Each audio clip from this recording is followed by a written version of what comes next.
Hello and welcome to another edition of Film Journal. Today we're going to talk about casting, and I'd like to start with a video about.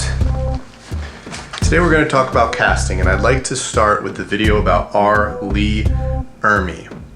R. Lee Ermey was a former drill instructor who was hired for the set of Kubrick.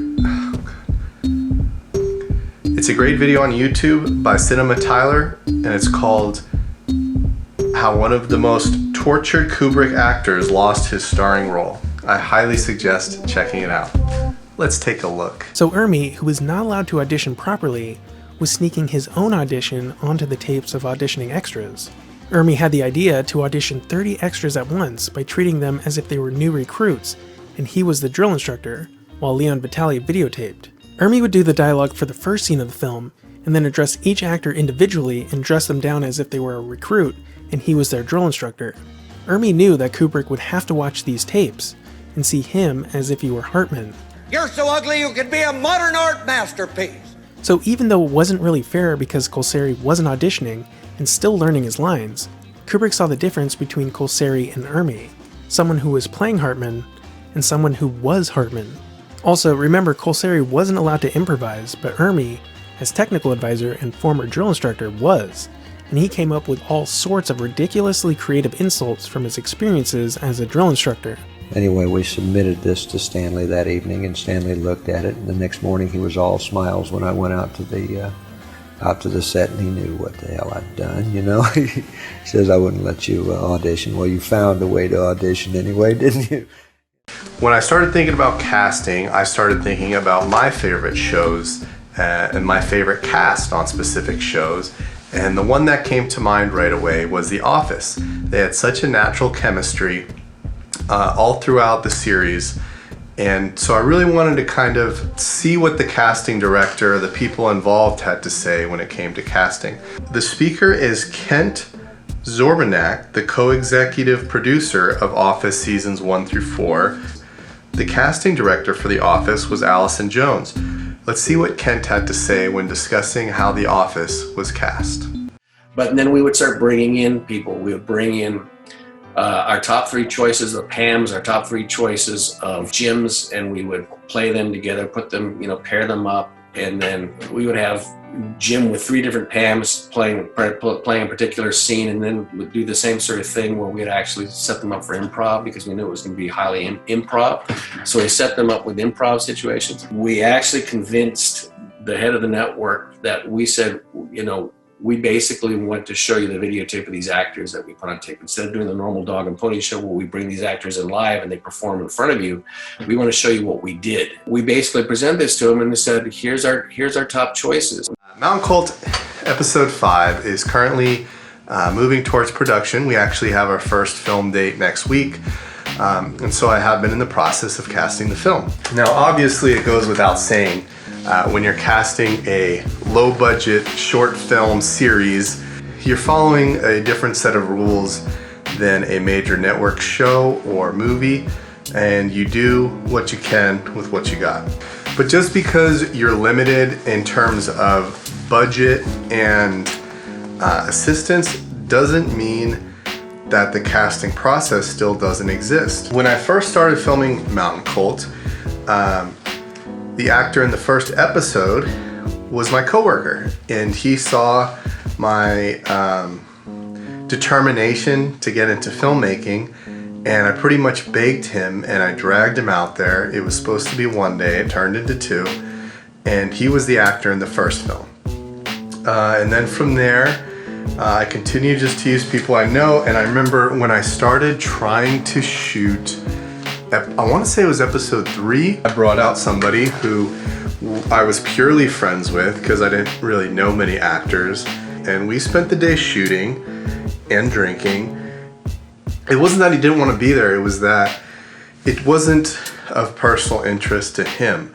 So he was willing to help me make a film, but he wasn't interested in it himself. I think we had 4 pages that I wanted to get done that day. I think we almost finished one.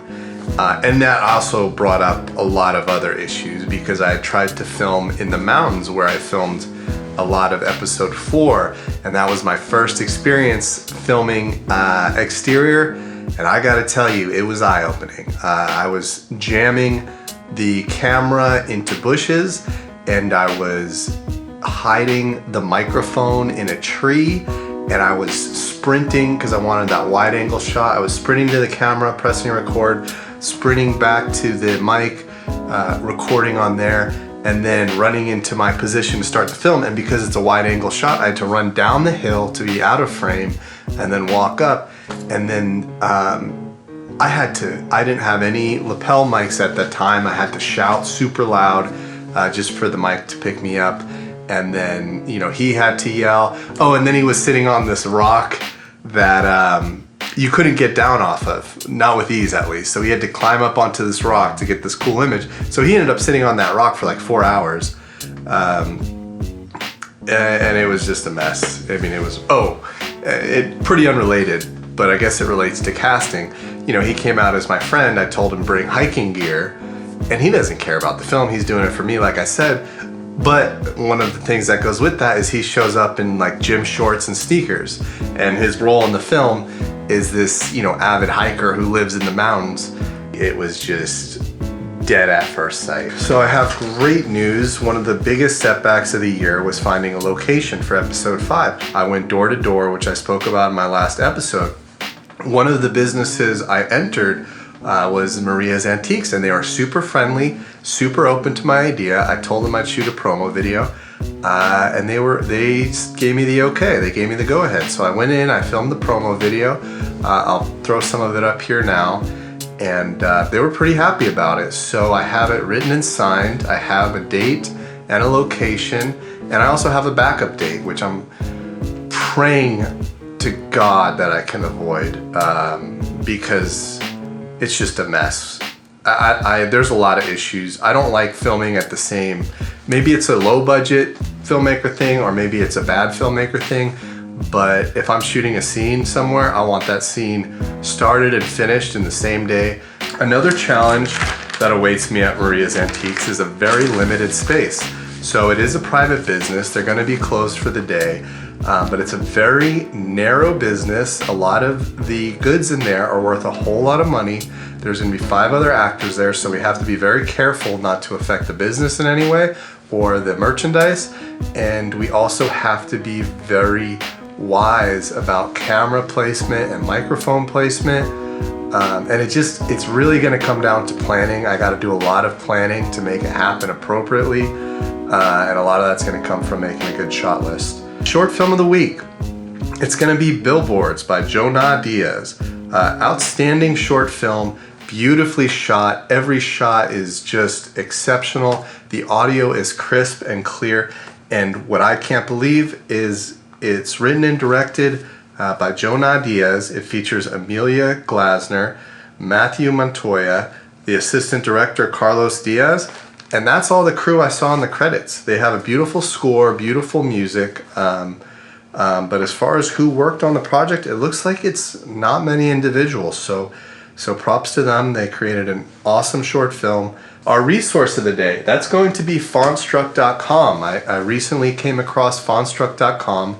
It's this great website, free to use, and you can make your custom fonts on there. It allows you to create your own font. And the reason that's important is because I'm trying to launch a Kickstarter campaign. Part of that campaign is I want to offer t-shirts, possibly coffee mugs, and beyond. But to start really marketing the show, you need some graphic design, right? You need some centralized graphics, especially if you're going to be putting it on t-shirts. So you want to use the most creative font you can.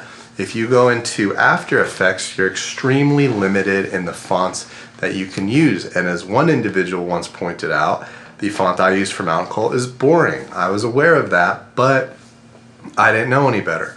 If you start looking online for a custom font, you'll find thousands are out there, but you need permission to use those fonts for commercial use. So if you're trying to brand your film or product or whatever it may be, you don't want to have to change the font down the road because you don't have the commercial license for it. Play some music, go to fontstruck.com and make your own custom font. You'll enjoy it. Yeah, and the product of the day, like I said, it's yourself, because you can always outsource things. You can always pay money to people to do things that you don't know how to do. However, every time you learn how to do virtual effects, every time you learn how to do sound design, you learn how to do graphic design, you learn how to make animations, you learn how to use a digital audio workstation to make this background music. Every time you learn something new, it opens up new opportunities. It's 2021 and everybody and anybody who has a business has a website. So for me, I look at that as that's a potential opportunity to start doing commercial work. I have started casting the film. I'll have to introduce them soon. I've also launched a Kickstarter page, so I would love for any person interested to check out that Kickstarter. It hasn't fully launched yet, so you can't donate yet, but I appreciate the interest. But I'll post a link down below. You can see the preview. Today's lesson of the day, we have a combination lesson. So the lesson of the day, lesson number 1, do it right the first time. Then the second lesson, just do it. And it's kind of a joke. It's supposed to be a joke. I didn't say it very funny, but it is a joke, but it's not a joke. Basically, do everything you can to put yourself on the road of success, but set deadlines for yourself and have the competency to make a decision when a decision has to be made.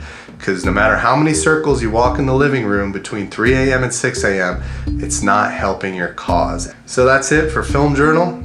Make sure to hit that like button, hit that subscribe button, and hit that power button. Turn your computer off immediately. You have downloaded a virus. Congratulations.